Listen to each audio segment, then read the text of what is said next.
हमारा उसके साथ व्यवहार होना चाहिए और हम करते भी हैं, लेकिन हमने उसे पैसे देकर क्या कर लिया, खरीद लिया। तो अब हम जो कहेंगे वो काम उसको करना है। तो इसीलिए यहाँ ये उदाहरण दिया गया कि उसकी कुछ सीमा तक रक्षा की जा सकती है, लेकिन वो सीमा क्या है, जैसे एक बैल या गधे की। बैल क्या करता है, हल जोतता है ना, खेत जोतता है हमारे, और खेत जोतने लगे उसके लगातार लगातार हम काम करवाते रहते हैं, क्योंकि उस बेचारे के तो दास है वो हमारा।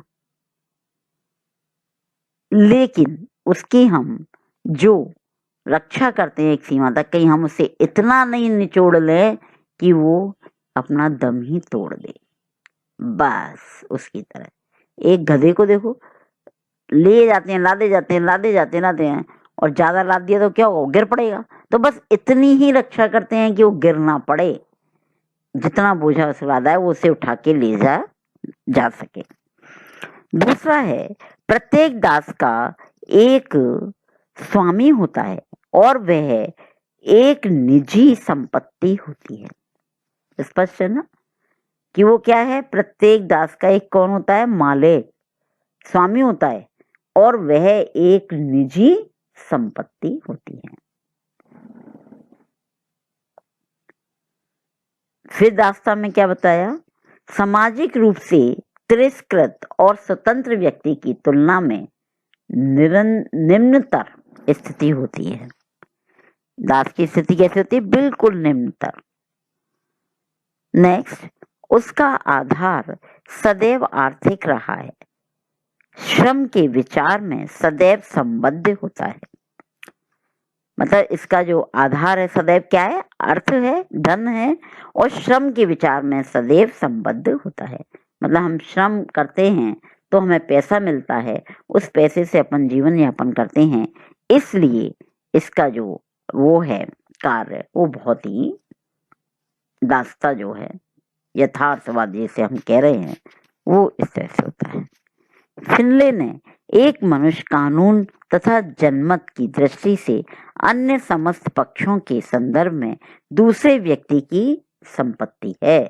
दास्ता का मतलब क्या है, ये है फिनले ने जो कहा है। दूसरा आता है पॉइंट, संप्रदाय।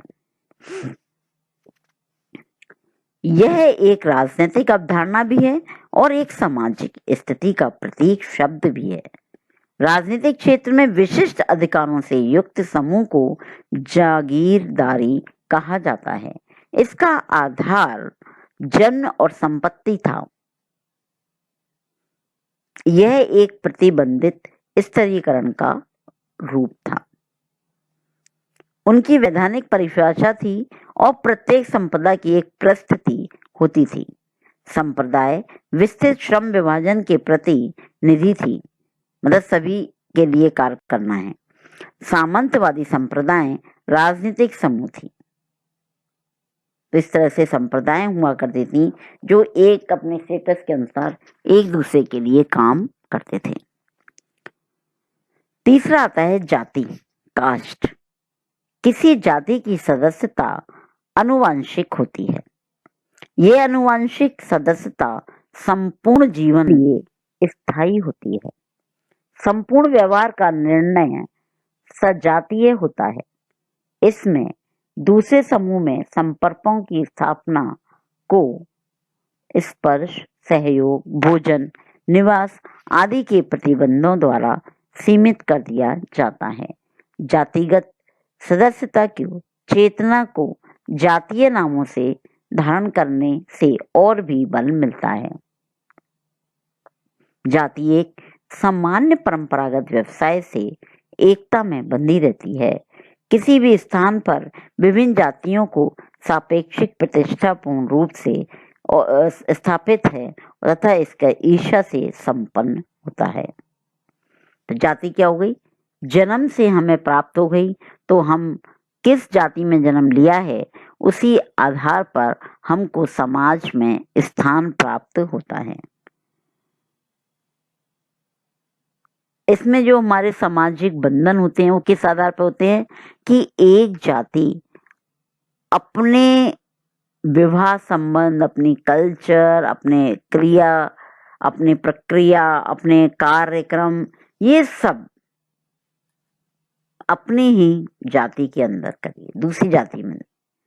तो ये जो बंधन है वो इस तरह से रोकते हैं, प्रतिबंध लगाते हैं, जो सीमित कर दिया जाता है कि ये इसके साथ स्पर्श नहीं करेगा, ये इसके साथ खाएगा पिएगा नहीं, ये बिल्कुल अलग है। तो ये पता चलता है कि ये जाति क्या है और ये जाति क्या है।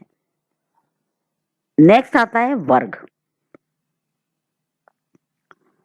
आर्थिक स्थिति वर्ग निर्धारण का प्रमुख आधार है। अतः संपत्ति, आय, व्यवसाय वर्ग की अवधारणा के साथ विशेष रूप से जुड़ गए हैं। आधुनिक वर्ग स्तरीकरण में उच्च, निम्न, मध्यम, यह तीन सर्वप्रचलित वर्ग हैं। सर्वसत्तावादी रचनाओं में राजनीतिक वर्गों का विकास हो गया है। एक वर्ग में विभिन्न व्यक्तियों की लगभग एक सी सामाजिक स्टेटस होती है। मतलब जो स्टेटस है वो एक वर्ग के अंदर एक जैसा होता है। डॉक्टर हैं, इंजीनियर हैं, या फर्स्ट ग्रेड के जितने भी काम करने वाले लोग हैं, इनका एक वर्ग है, तो इनका स्टेटस भी क्या है, एक जैसा है। इसमें व्यक्ति अपने स्टेटस को सुधारने के लिए प्रयास कर सकता है। वर्ग में दीर्घकालीन स्थायित्व की प्रवृत्ति होती है। प्रत्येक व्यक्ति में एक वर्ग चेतना की भावना पाई जाती है। वर्ग की वस्तुपरक विशेषता होती है। वर्ग की सदस्यता जन्म पर नहीं बल्कि योग्यता, कुशलता, आर्थिक संपन्नता या विपन्नता पर निर्भर करती है। जाति तो किस पे आधार है, हमारी जन्म पर, और वर्ग जन्म पर नहीं है, ये सारी योग्यताओं पर बताया है, इस पे वो आधारित होती है। हमारी योग्यता, कुशलता, आर्थिक संपन्नता या विपन्नता पर निर्भर करती है। जाति स्थायी है लेकिन वर्ग स्थायी नहीं है, दीर्घकालीन है। अगर हम अपने वर्ग को चेंज करना चाहते हैं तो मेहनत और श्रम से उसको बदल सकते हैं। अब जो आता है वो है स्थिति समूह, स्टेटस ग्रुप। समाजों में उपभोग स्थिरीकरण का, कौन से समाजों, आधुनिक समाजों में मुख्य आधार बन गया है। मैक्स वेबर ने उपभोग की मात्रा को आधार मानकर ऊंचे नीचे सामाजिक स्तर का निर्धारण करने का प्रयत्न किया है। आर्थिक खर्च करने वाले लोग उच्च स्थिति में होते हैं, और इसके अतिरिक्त जो है आर्थिक स्तरीकरण, धन संपत्ति और आमदनी होती है। राजनीतिक स्तरीकरण जैसे युद्ध, क्रांति अथवा विद्रोह की अवस्था में है। व्यवसायिक स्तरीकरण से अगर हम देखते हैं तो आर्थिक, व्यावसायिक और राजनीतिक परस्पर हैं, और अन्य प्रकार के जैसे शिक्षा, कला, प्रतिष्ठा आदि के द्वारा ये जो हमारे स्तरीयकरण हैं वो पाए जाते हैं।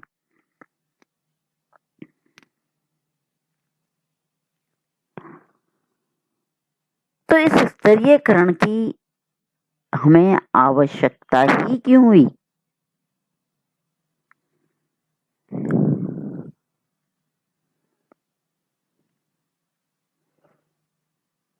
उसके उन्होंने 3 कारण बताए हैं। पहला, मानव समूह में भिन्नताएं होती हैं, इस कारण से स्तरीकरण जरूरी है। दूसरा, सामाजिक स्तरीकरण का विकास समाज की आवश्यकताओं की पूर्ति के लिए होता है। क्या होता है? सामाजिक स्तरीकरण का विकास समाज की आवश्यकताओं की पूर्ति के लिए होता है।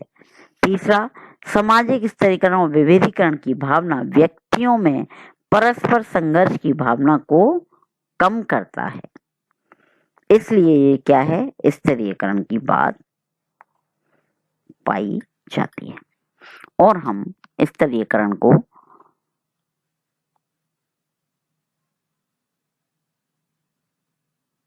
इन्हीं कारणों से आवश्यक मानने लगे हैं। और समाज के लिए भी बहुत जरूरी है समाज में स्त्री करना। अगर सभी एक समान स्टेटस अगर समाज में पा लेते हैं तो समाज में व्यवस्था को बनाए रखना अत्यंत ही मुश्किल है। इसलिए हम जो भी काम करें उसमें क्या होना चाहिए, विभाजन होना चाहिए, विभक्त होना चाहिए, और सबके कार्य जब बटे होंगे और उसके हिसाब से पद बटे होंगे तो अपने व्यवस्थित ढंग से समाज को चलाया जा सकता है।